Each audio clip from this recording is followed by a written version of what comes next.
तो नमस्कार साथियों, कैसे हैं आप लोग। उम्मीद करते हैं आप लोग अच्छे और स्वस्थ ही होंगे। तो आपको स्वागत है अपना प्रिय प्लेटफॉर्म गोल्ड फ्लावर क्लासेस में। तो आज हम लोग शुरू करने जा रहे हैं एनर्जी के साथ। क्या संस्कृत का पहला चैप्टर जो है मंगलम पाठ है। मंगलम है वीवीआई ऑब्जेक्टिव। ठीक है, तो आप इस वीडियो में बने रहें, आपको बहुत मजा आएगा। इस चैप्टर को बारीकी तरीके से हम लोग पढ़ने जा रहे हैं। ठीक है, अगर ये सेशन आप लोग को अच्छा लगता हो तो इस सेशन को लाइक कर दें और अपने दोस्तों के साथ, अपने मित्रों के साथ, अपने भाई बंधुओं के साथ, अपने बहनों के साथ, भाइयों के साथ इस वीडियो को ज्यादा से ज्यादा शेयर करें। ठीक है, तो हम बिना टाइम वेस्ट किए हुए हम करते हैं सेशन को स्टार्ट। Now start. पहला चैप्टर है क्लास 10th का जो है, ये पहला चैप्टर होगा मंगलम। कौन सा होगा? मंगलम। इसमें हम लोग आज ऑब्जेक्टिव के बारे में हम लोग पढ़ेंगे। किसके बारे में पढ़ेंगे? ऑब्जेक्टिव के बारे में पढ़ेंगे। यदि आप लोगों के पास में एनर्जी है तो एक बार आप लोग जरूर से जरूर एक टाइप कीजिए। यदि आपके अंदर में अभी एनर्जी है तो एक बार कमेंट बॉक्स में एक टाइप करें। उसके बाद हम लोग चलते हैं आगे की ओर। ठीक है, पहला जो क्वेश्चन आप लोग के सामने है, पहला क्वेश्चन है उपनिषद के रचनाकार कौन है। आपको बताना है कि उपनिषद के रचनाकार कौन है। तो कहेंगे सर महात्मा विदुर। बी ऑप्शन है महर्षि वाल्मीकि। सी ऑप्शन है महर्षि वेद व्यास और डी ऑप्शन है आपका कालिदास। तो आप लोग बताएंगे इसमें कौन सा ऑप्शन सही होगा आपका। तो जी हाँ, महर्षि वेद व्यास। क्या सही होगा? महर्षि वेद व्यास जो है आपका राइट आंसर होगा। अब चलते हैं हम लोग आगे की ओर। कहां चलेंगे? अगला क्वेश्चन आप लोग के सामने टुघर के आ गया है। क्या करके आ गया है? टुघर के आ गया है। तो अगला क्वेश्चन टुघर के आ गया है तो हम लोग जवाब भी इसको देंगे। तो कदा मंगलम पाठ के रचनाकार कौन है? आपको बताना है मंगलम पाठ के रचनाकार कौन है। महात्मा विदुर।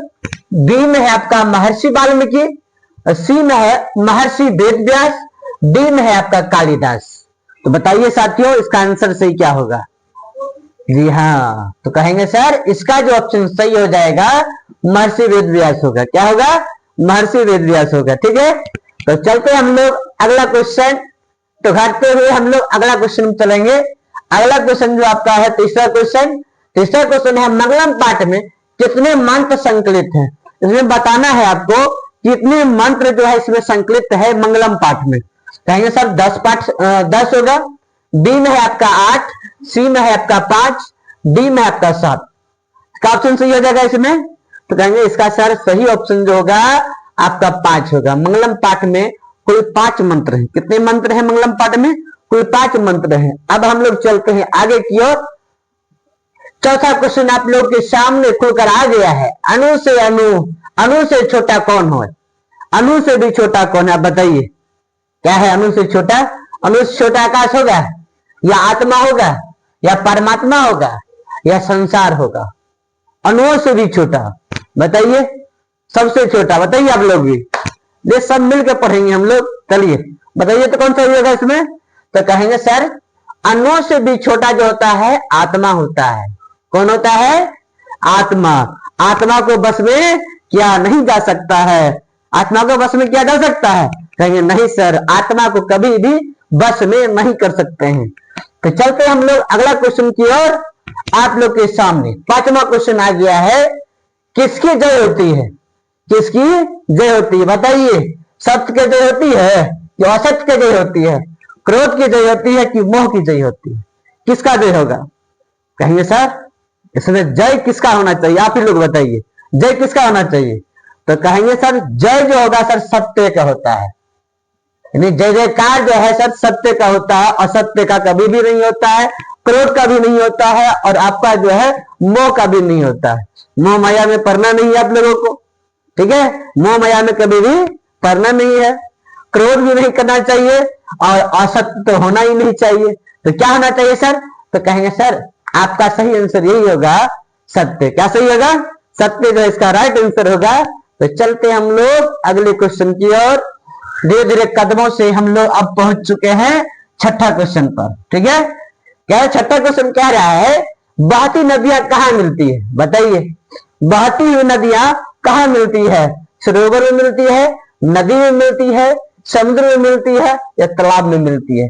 बहती हुई नदियां कहाँ मिलती है? बहती हुई नदियां। तो कहेंगे सर इसमें बहती हुई नदियां कहाँ मिलेगी?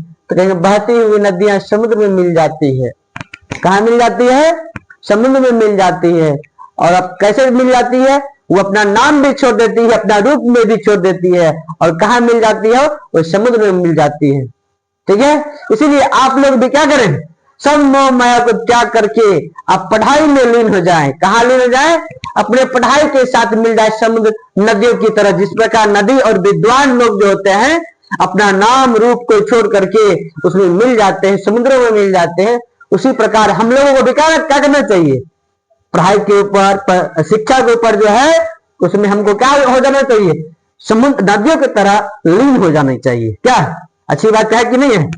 चलिए, इस पाठ में हमको बहुत कुछ सीखने को मिलेगा अभी। ठीक है बच्चों, चलिए विद्यार्थी जी, तो आपके सामने अगला क्वेश्चन आ गया है। ठीक है, तो कहेंगे सर जंतुओं के हृदय रूपी गुफा में क्या स्थित रहता है? बताइए, जंतुओं के हृदय रूपी गुफा में क्या अवस्थित रहता है?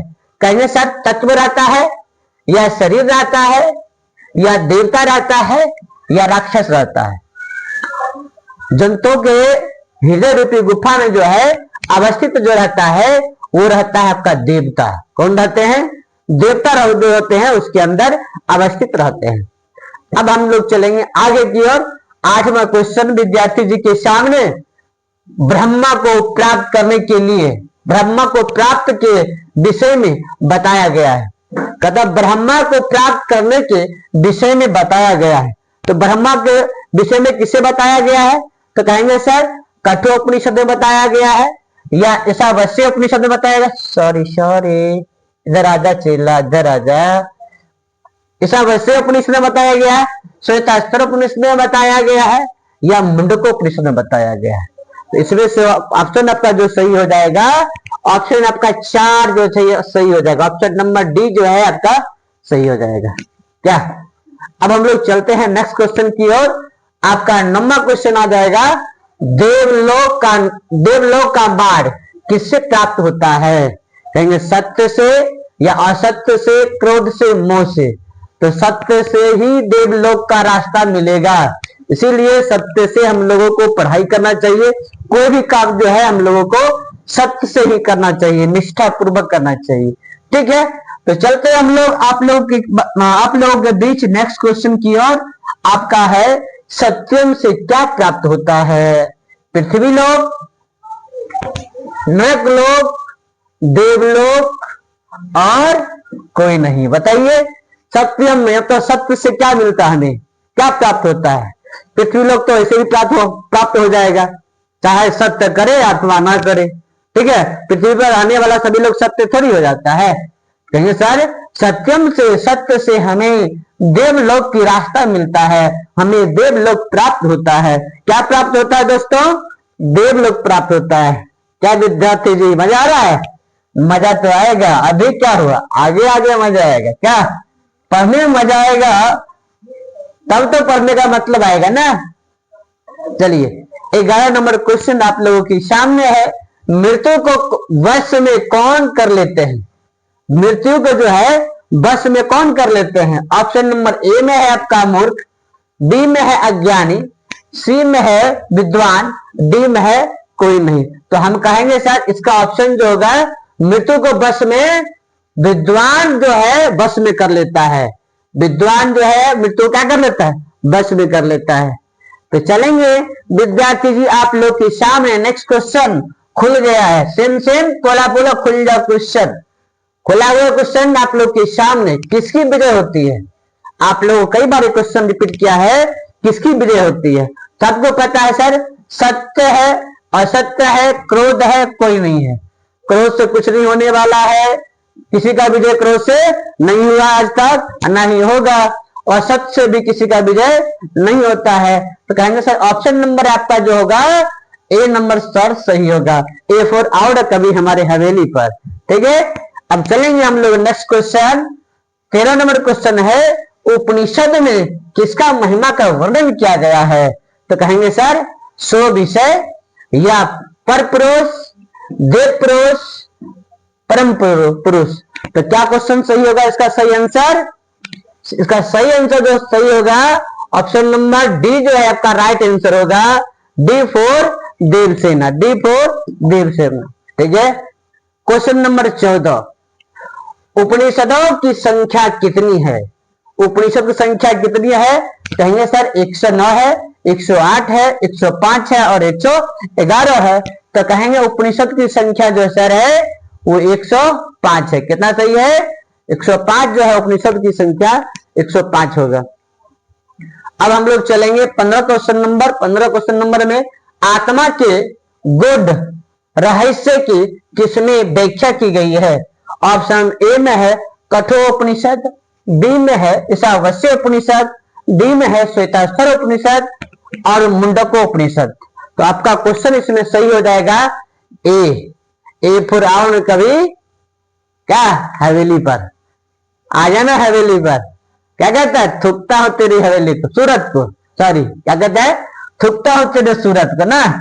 तो चलेंगे हम लोग इसी के साथ मजाक मस्ती करते हुए क्वेश्चन नंबर कहा 16 नंबर में। कहा चलेंगे?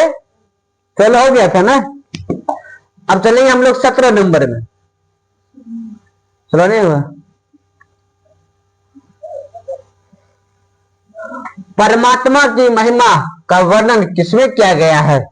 कंठोपनिषद में, ईशावास्य उपनिषद में, श्वेताश्वर में, मुंडकोपनिषद में। इसका सही आंसर जो हो जाएगा आपका ईशावास्य उपनिषद होगा। क्या होगा? Ishavasya Upanishad. B for Baahubali, B for Baahubali. ठीक है, आंसर नंबर बी जो ऑप्शन आपका सही हो जाएगा इसमें। तो चलेंगे हम लोग नेक्स्ट सवाल की ओर। ज्ञानी लोग और अज्ञानी लोग में अंतर किसमें बताया गया है? कठोपनिषद में बताया गया है। ज्ञानी लोग और अज्ञानी लोग में अंतर जो बताया गया है कठोपनिषद में बताया गया है या ईशावास्य उपनिषद में बताया गया है, श्वेताश्वर में बताया गया है या मुंडकोपनिषद में बताया गया है? कहेंगे सी, ऑप्शन नंबर जो है आपका सी हो जाएगा, श्वेताश्वर उपनिषद इसका राइट आंसर होगा। ठीक है, अब कहेगा सर सी फोर क्या होता है? सी फोर कहो ना प्यार है। ठीक है, अब हम लोग चलेंगे सत्य का मुंह किससे ढका हुआ है? सत्य का मुंह जो रहता है किससे ढका हुआ रहता है? कहेंगे सर तांबा से ढका है कि चांदी से ढका है, लोहा से ढका है, हिरण पात्र से ढका है? कहेंगे इसका ऑप्शन जो सही होगा सत्य का मुंह जो होता है, मुख जो होता है हिरेन मैन पात से ढका होता है। ठीक है, अब चलेंगे हम लोग 19 नंबर क्वेश्चन में। सत्य का खजाना कहाँ है? तो सत्य का खजाना पृथ्वी लोक पर है या नरक लोक में है या देवलोक में है या कोई नहीं है? बताइए आप लोग सत्य का खजाना कहाँ है? तो आप लोग जाना कहाँ चाहते हैं, देवलोक या नरक लोक? नरक लोक में जाइएगा तो आपका दोस्त और मिलेगा जरूर, समझे? यदि नरक लोक में जाएंगे तो जैसा जैसा क्रम आप लोग का दोस्त किया होगा वही सब दोस्त आपको कहाँ मिलेगा? नरक लोक में मिलेगा। ठीक है, तो हम लोग बात कर रहे हैं सत्य का खजाना के बारे में, नरक लोक के बारे में बात नहीं कर रहे हैं। चला ध्यान दीजिए, किसका बात कर रहे हैं? सत्य का खजाना। सत्य का खजाना कहाँ मिलेगा? तो सत्य का खजाना सर देवलोक से कहीं भी मिल ही नहीं सकता है। कहाँ मिलेगा? देवलोक में जो है सत्य का खजाना प्राप्त होता है। अब हम लोग चलते हैं 20 नंबर क्वेश्चन में। महान से भी महान क्या, इन महान से भी महान क्या है? तो कहेंगे सर महान से भी महान बताते हैं क्या है। महान से भी महान क्या है? आत्मा है, देवता है, ऋषि है या दानव है? तो कहेंगे सर महान से भी महान जो है वो आत्मा होता है। इस आत्मा को कोई भी व्यक्ति अपने बस में नहीं कर सकता है। इस मंगलम पाठ में ऐसा बात लिखा गया है कि आत्मा को कोई भी व्यक्ति जो है बस में नहीं कर सकता है। ठीक है, अब हम लोग चलेंगे आगे की ओर। मंगलम पाठ कहाँ से संकलित है?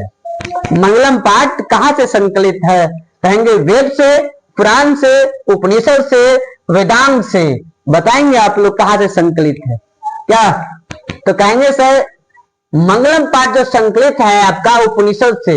आपको बताया गया होगा सारांश में कि मंगलम पाठ जो है कहाँ से लिया गया है। तो कहेंगे सर मंगलम पाठ उपनिषद से लिया गया है। इसमें टोटल 5 मंत्र हैं उपनिषद की संख्या कितना है आप लोग कमेंट बॉक्स में बताएंगे। ये क्वेश्चन आप लोगों के लिए है, देखते हैं कितने बच्चे इसका जवाब दे पाते हैं। इससे पहले हम करवाए हुए हैं। ऑप्शन में था 108, 105, 107, 111। बताइए क्या होगा, ऑप्शन दे दिए हैं आपको। ठीक है, तो चलते हम लोग 22 क्वेश्चन नंबर 22 पर। सत्य का मुंह किस पात से ढका हुआ है? हिरण्मय पात से, या मृगमय पात से, या रजतमय पात्र से, या ताम्रमय पात्र से? कौन सा ऑप्शन आपका सही हो जाएगा? सत्य का मुंह जो होता है सर हिरण्मय पात्र से क्या है, ढका हुआ है। आज के जमाना में सत्य का क्या करता है, मुंह को ढक देता है। किस प्रकार? जिस प्रकार हिरण्मय पात्र से ढका हुआ रहता है, सोने के पात्र से ढक देता है। सत्य का जो है मुख, सत्य का यदि बोलने वाला है उसको सोने के पात्र से ढक देता है, ताकि उसके मुंह से सत्य का वाणी बाहर नहीं निकलना चाहिए। तो चलते हैं चेला विद्यार्थी जी आगे की ओर। आपका क्वेश्चन तो घटते हम लोग आ गए हैं 23 नंबर पर। अब हम लोग का मंजिल बहुत करीब है। अब हम आपके साथ इस वीडियो में कुछ ही समय तक रहेंगे, उसके बाद फिर मिलेंगे अगले वीडियो में। ठीक है, अब है 23 नंबर क्वेश्चन आपका। वेदा मैंतम पुरुषम महानतम डैश विद्यां नारायण मंत्र किस उपनिषद से लिया गया है? कहेंगे कंठो उपनिषद से, श्वेताश्वर उपनिषद से, मुंडको उपनिषद से, और डी में ऑप्शन है आपका ईशावास्य उपनिषद से। तो कहेंगे सर इसका राइट जो आंसर होगा ईशावास्य उपनिषद होगा, D for Devsena. Question number आपका 24। अपना नाम और रूप छोड़कर नदियां कहां विलीन हो जाती है? आपको पता है विद्वान भी और नदियां भी, बहती हुई नदियां अपना नाम और रूप को छोड़कर कहां मिल जाती है? कहेंगे सर वो अपना नाम और रूप को छोड़कर वो समुद्र में मिल जाती है।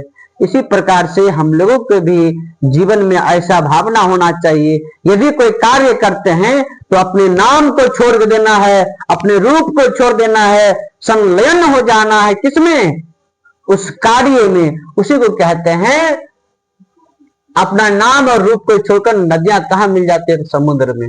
वो अपना नाम रूप छोड़कर त्याग देती है, समुद्र में मिल जाती है, और समुद्र को कहती है मैं हूं समुद्र, तुम्हारे साथ सहयोग करने आ गया हूं। इसीलिए हम लोगों को क्या करना चाहिए? नदिया से ये सही शिक्षा लेनी चाहिए। मंगलम पाठ में कितने मंत्र हैं? कहता है चतुवारा पंच सप्त अष्ट। बताओ चेला, बताएंगे विद्यार्थी जी क्या हो जाएगा? तो अभी बताए तुरंत। कहिए सर अभी तो आप बताए थे, इसमें कितना मंत्र है? टोटल 5 मंत्र हैं। उपनिषद कितना है अभी भी हम नहीं बताएंगे, आपको तो बताना पड़ेगा यदि आप जानते हैं। यदि पूरा वीडियो देखे हैं ऊपर तो आप लोग कमेंट कर दिए होंगे अभी तक में कितने उपनिषद में हैं। उपनिषद जो है क्या जो है 105 है कि 108 है, आप लोग कर दिए होंगे। ठीक है, अब चलते हम लोग 26 नंबर क्वेश्चन में। सत्यमेव जयते ना निर्तम डैश परम निधानम मंत्र तो किस उपनिषदम से संग्रहित है? यानी ये जो है आपका सत्यमेव जयते किससे संकलित है? कहेंगे कंठो उपनिषद से, या केनो उपनिषद से, सी में है आपका मुंडको उपनिषद, डी में है आपका ईशावास्य उपनिषद। तो इसका ऑप्शन सही हो जाएगा सी, मुंडको उपनिषद जो इसका राइट आंसर होगा। अब चलते हैं हम लोग क्वेश्चन नंबर 27।